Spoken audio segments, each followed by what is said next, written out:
Gikanselar ang klase sa Dakbayan sa Sugbo o sa kalungsuran sa amihan ng bahin sa lalawigan tungod sa bagyong Tisoy. Ano ang report?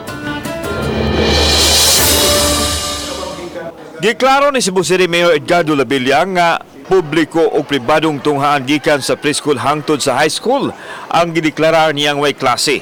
Kinibisan og signal number 1 pa ang Cebu nunod sa bagyong Tisoy. Buot lang niyang masiguro nga luwas ang mga tinun-an sa katalagman. Akong giapil ang high school tungod kay ang atong dakbayan sa Sugbo daghan tag high school nga mga estudyante or eskwelahan nga high school sa atong mga mountain barangays.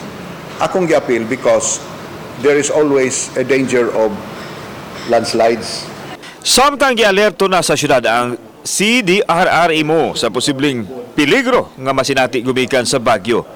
Sa pikas bahin gikanselaro sam sa Kapitolyo ang klase sa 15 ka mga lungsod sa amihan ng bahin sa lalawigan kay delikado sa bagyong Tisoy.